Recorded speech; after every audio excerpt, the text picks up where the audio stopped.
नमस्कार। सुबह के 10:30 बजने वाले हैं, यानी वक्त है उत्तराखंड की खबरों का। और खबरों के साथ मैं हूं प्रीति बिष्ट।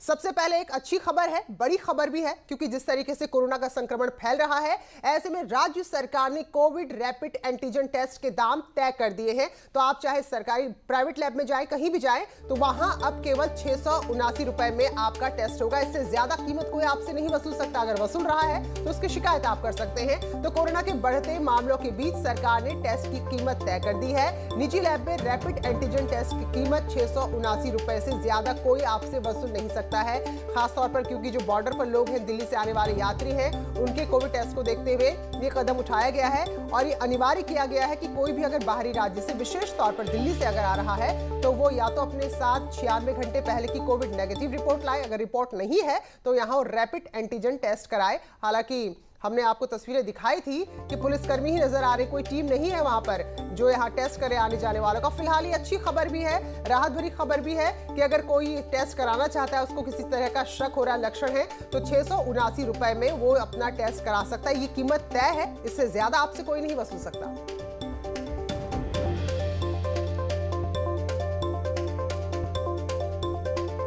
तो बढ़ते मामले के बीच अभी अनिवार्य होगा, अगर आप दिल्ली से उत्तराखंड जा रहे हैं तो रिपोर्ट लेकर जाइए 96 घंटे पहले की, या फिर यहां पर टेस्ट के लिए तैयार रहिए। बहरहाल आंकड़े जो बता रहे हैं कि हालात किस कदर अब लगातार फिर बिगड़ते जा रहे हैं। 482 मामले कल के दिन में सामने आए, जबकि 24 घंटे में 12 लोगों ने केवल कोरोना के चलते दम तोड़ दिया।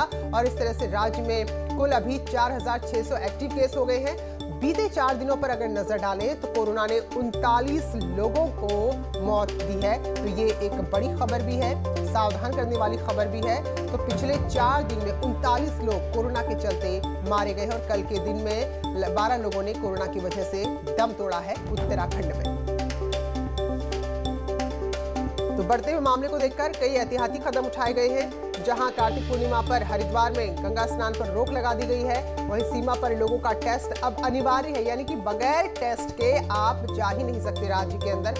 हालांकि लापरवाहियां भी देखने को मिल रही है, लेकिन फिलहाल सरकार की तरफ से यह एडवाइजरी है। और जो बड़ा कदम उठाया गया है वो ये है कि 679 रुपए में आप रैपिड एंटीजन टेस्ट अपना करा सकते हैं। ये कीमत तय है, ये कीमत एक तरह से फिक्स कर दी है, जिसमें आप अपना रैपिड एंटीजन टेस्ट करा सकते हैं।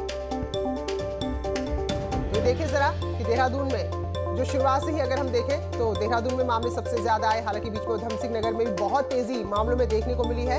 तो 12 लोगों ने अपनी जान गंवाई है पिछले 24 घंटे में, जबकि 482 नए केस कल के दिन, यानी कि बुधवार के दिन उत्तराखंड में सामने आए थे। तो इस तरह से जो मरीजों का कुल आंकड़ा है वो 72,000 को पार कर गया है।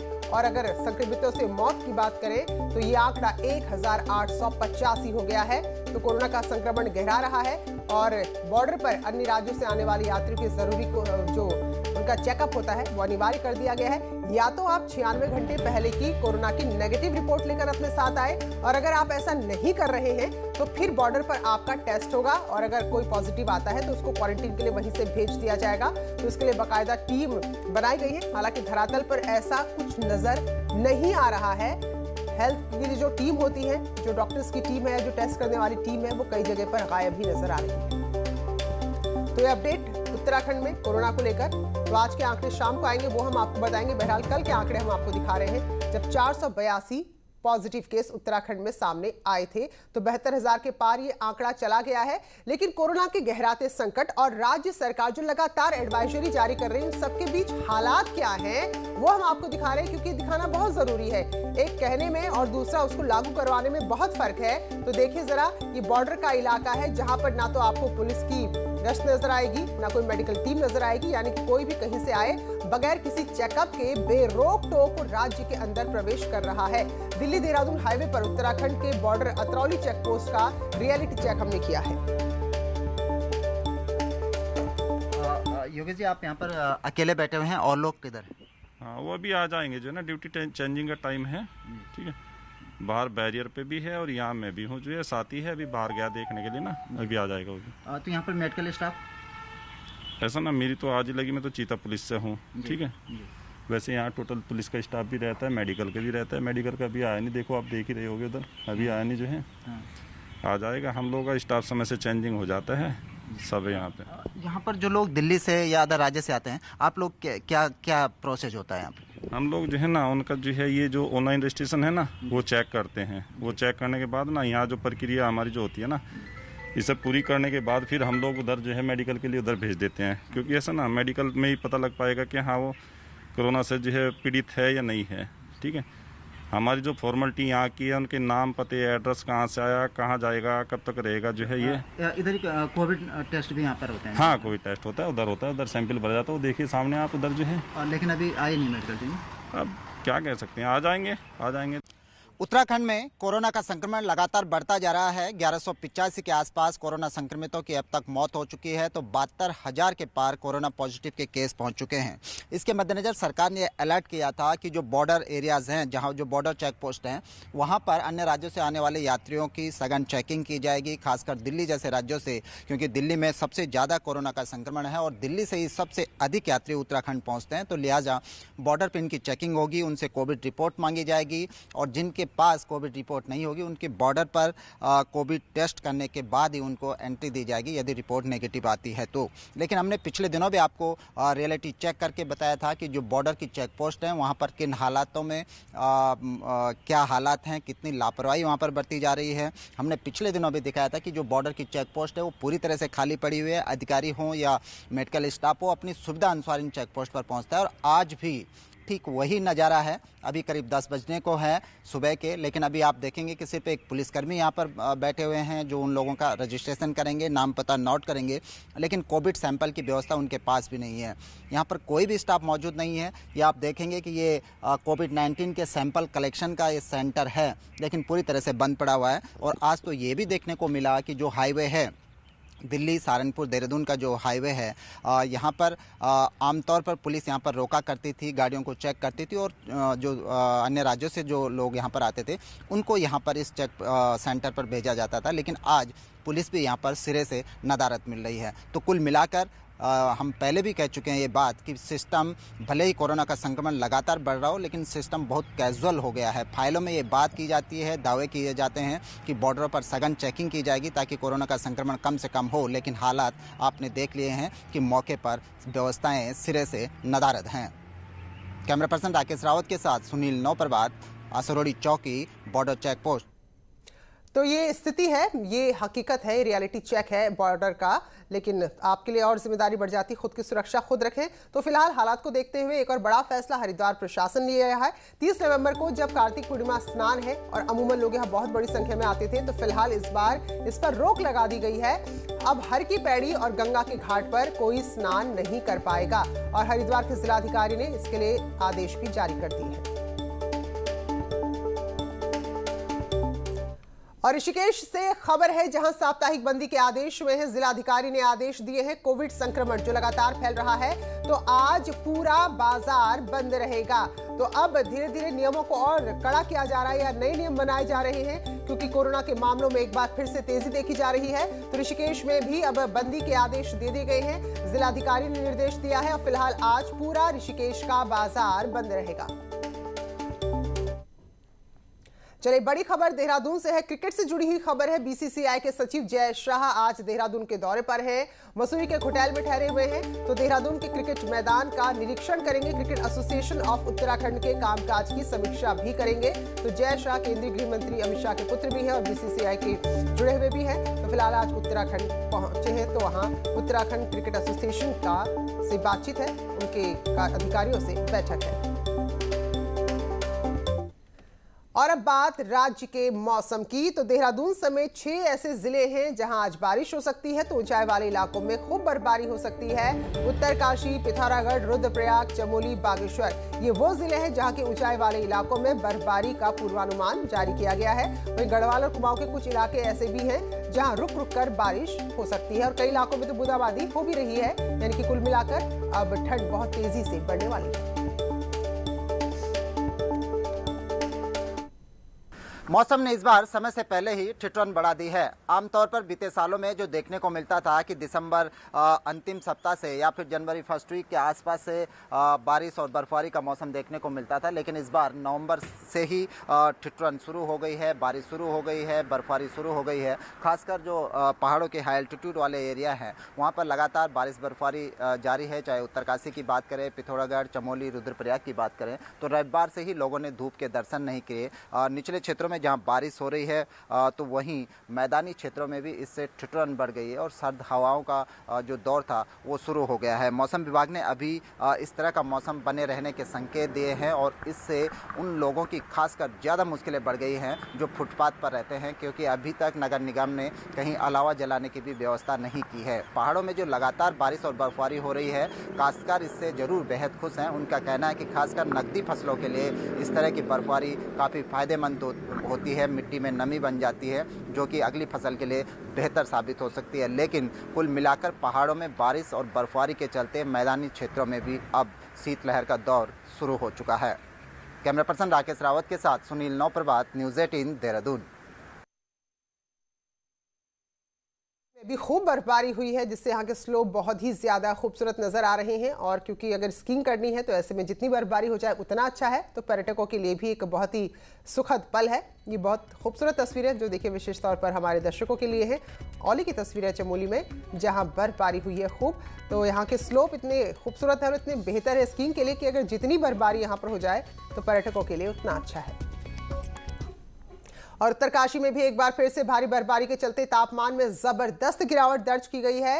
पिछले 24 घंटे से ज्यादा का वक्त हो गया है जब ऊंचाई वाले इलाकों में बर्फ गिर रही है तो निचले इलाकों में बारिश हो रही है। गंगोत्री, यमुनोत्री धाम, हर्षिल, मुखबा, थराली, सुखीटॉप, साकरी, जखोल में लगातार बर्फ गिरी है तो इससे ठंड बढ़ गई है। हालांकि पर्यटक बर्फबारी का आनंद लेने के लिए पहाड़ों का रुख कर रहे हैं। तो हर्षिल घाटी की तस्वीरें आपको दिखाते हैं। हर्षिल, धराली, मुखबा गांव में 1 फीट तक बर्फ जमा हो गई है। देखिए जरा, सीढ़ियां, गाड़ी सब कुछ बर्फ में ढका हुआ नजर आ रहा है। तो हर्षिल घाटी के साताल क्षेत्र में भारी बर्फबारी है। इस दौरान एक शूटिंग का दल यहां पहुंचा था जो फंस गया। साताल क्षेत्र में 20 सदस्यीय दल एक फिल्म की शूटिंग कर रहा था तो 2 दिन से 20 सदस्यीय दल से कोई संपर्क भी नहीं हो पाया है और स्थानीय लोग फिलहाल ढूंढने की कोशिश कर रहे हैं। प्रशासन से भी मदद की गुहार लगाई है क्योंकि अमूमन बर्फबारी में संपर्क भी नहीं हो पाता है, कनेक्टिविटी भी काफी खराब हो जाती है। जगमोहन सिंह चौहान हमारे सहयोगी अपडेट के साथ जुड़े हैं। तो जगमोहन, क्या स्थिति मौसम की यहाँ और कुछ उस दल का पता चल पाया है? प्रीति, देखिए जिस तरीके से पिछले 2 दिनों से बारिश और ऊपरी क्षेत्र जो है वहाँ बर्फबारी हो रही है, हरसिल, मुखबा और जो धराली क्षेत्र है और साताल क्षेत्र है जो बेहद ही खूबसूरत वहाँ माना जाता है और वहाँ पे सैलानी आवाजाही करते हैं।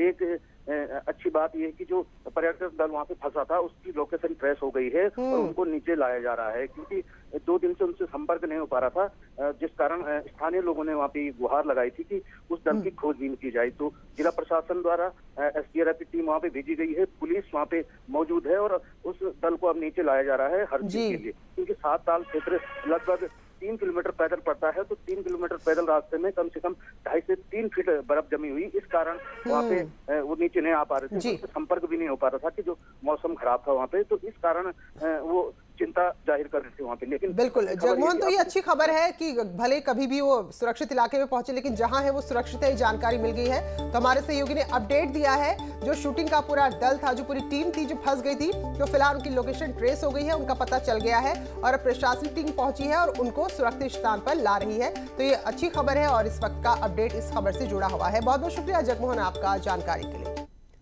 तो ठंड भी बढ़ रही है, कोरोना का भी काल चल रहा है, तो ऐसे में सबसे ज्यादा जरूरी है कि आप स्वस्थ रहें और हेल्दी रहने के लिए जरूरी है दूध, शरीर में क्वालिटी प्रोटीन और कैल्शियम। तो पीजिए हर रोज 1 गिलास अमूल दूध। Stay home, stay fit.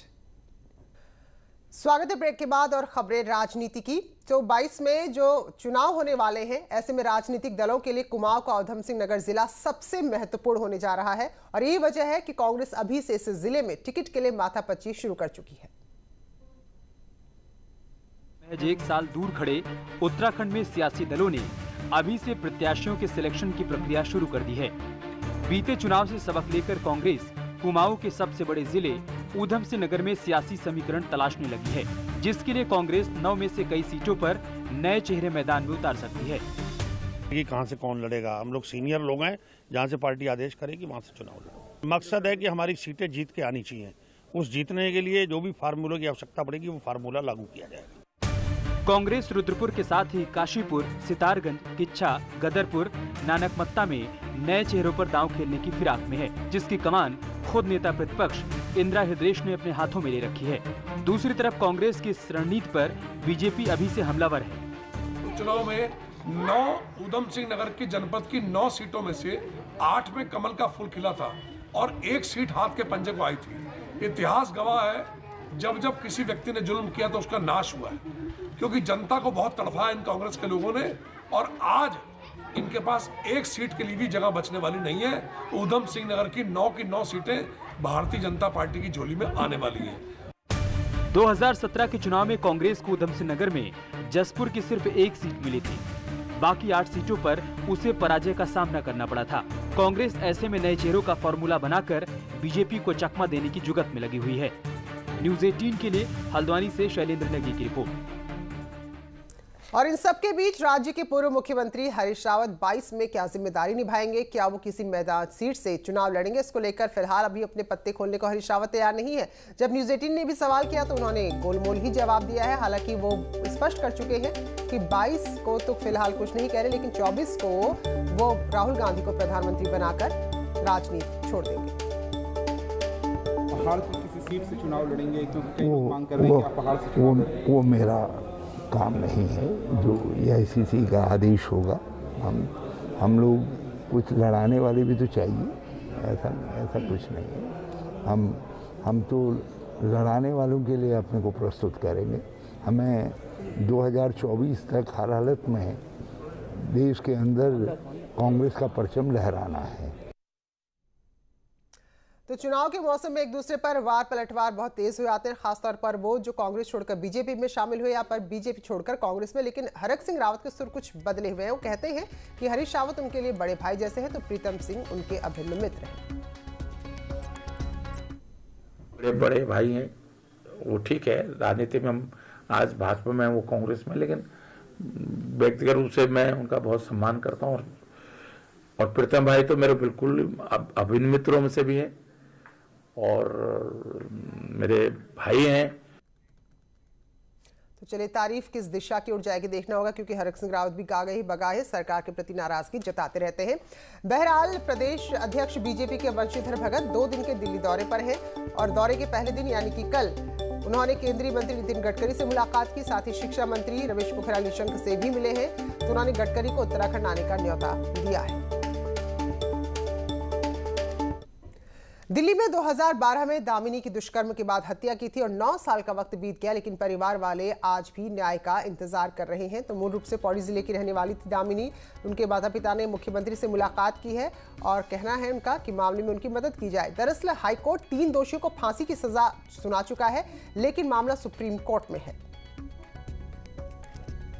उनकी बेटी के साथ किस तरह से और क्या हुआ, वो सारे घटनाक्रम से उन्होंने मुझे अवगत कराया। और निश्चित रूप से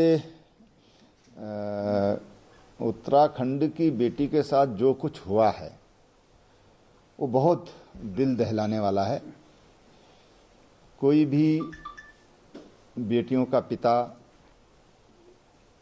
या किसी बहन का भाई उस पीड़ा को बहुत अच्छी तरह समझ सकता है। मैंने उनके माता पिता को यह आश्वस्त किया है।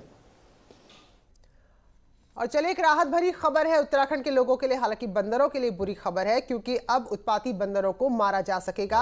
हालांकि इसके लिए चीफ वाइल्ड लाइफ वार्डन की अनुमति लेनी होगी, क्योंकि उत्तराखंड की अगर बात करें तो बंदरों ने इतना ज्यादा आतंक फैला रहा है कि कई गांव ऐसे जिन्होंने खेती बाड़ी करना छोड़ दिया है। तो बैठक में तय हुआ कि बंदर के साथ साथ सुअर और नीलगाय को भी मारा जा सकता है। इनको वर्मिन घोषित कर दिया गया है, यानी कि रिजर्व फॉरेस्ट के बाहर अगर कोई बंदर नुकसान पहुंचाता है तो उनको मार सकते हैं। हालांकि इसके लिए चीफ वाइल्ड लाइफ वार्डन से अनुमति लेनी जरूरी है। अगर किसी की शिकायत आती है, जान माल को नुकसान है, तो उसको अनुमति दी जा सकती है।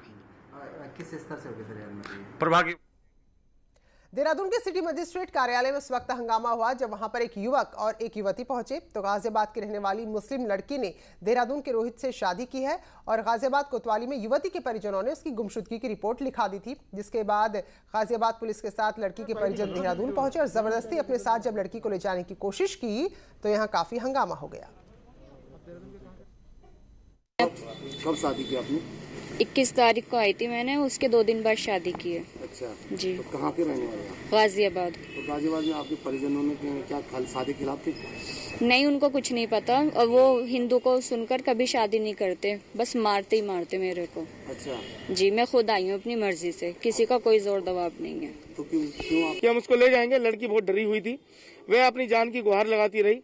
तो प्रशासन से हम बस यही गुहार करते हैं कि वह उसको प्रोटेक्शन दे और जो उसकी सिक्योरिटी की व्यवस्था है वो बिल्कुल करा के दे। जिला अस्पताल पौड़ी से एक ऐसा वीडियो सामने आया है जिसमें दावा किया जा रहा है कि यहां का एक डॉक्टर ड्यूटी के दौरान नशे में पूरी तरह से धुत था। तो फिलहाल ये वीडियो 3 दिन पुराना बताया जा रहा है, जिसमें बच्चे के इलाज के लिए पहुंचे एक अभिभावक ने इस वीडियो को बनाया है। उनका कहना है कि यहाँ डॉक्टर नशे में धुत था, जिसके चलते वो इलाज कर पाने में पूरी तरह से नाकाम रहा। तीसरी बार देख रहे हो आप इसको? राज्य में चमोली में भारत तिब्बत सीमा से लगी नीति घाटी में रिलायंस जियो के 2 4G मोबाइल टावर शुरू हो चुके हैं। रिलायंस जियो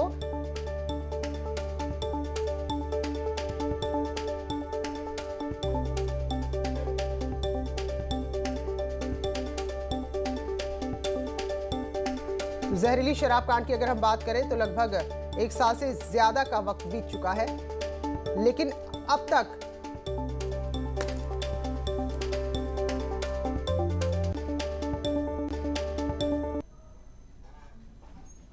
भी आए हुए हैं और इधर आओ, हमारे जनजाति मोर्चे के जिला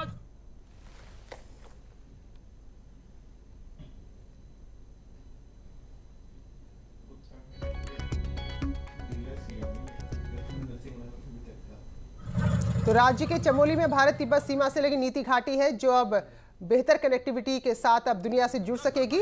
यहां रिलायंस जियो के 2 4G मोबाइल टावर ने काम करना शुरू कर दिया। रिलायंस जियो नीति घाटी में कुल 10 टावर लगाएगा, जो बाकी 8 टावर लगने हैं उन पर भी बहुत तेजी से काम चल रहा है। घाटी में रहने वाले स्थानीय लोगों को, ग्रामीणों को और साथ साथ सेना के जवानों को भी 4G संचार सेवाओं का लाभ मिलेगा। उत्तराखंड के मुख्यमंत्री ने बुधवार को नीति घाटी के सुग्गी और जुम्मा गांव में मोबाइल टावर का उद्घाटन किया और इस विशेष कार्यक्रम में वर्चुअली जुड़े थे मुख्यमंत्री। और इस कार्यक्रम में सांसद तीरथ सिंह यादव और बद्रीनाथ के विधायक महेंद्र भट्ट भी शामिल हुए। तो रिलायंस के चेयरमैन मुकेश अंबानी को धन्यवाद देते हुए मुख्यमंत्री ने कहा कि सीमांत क्षेत्र में अंतिम व्यक्ति को कनेक्टिविटी देने का वायदा मुकेश अंबानी ने पूरा किया है। मैं उनका आभार व्यक्त करता हूं। तो उत्तराखंड के बुलेटिन में फिलहाल इतना ही। ब्रेक के बाद भी खबरों का सिलसिला जारी है।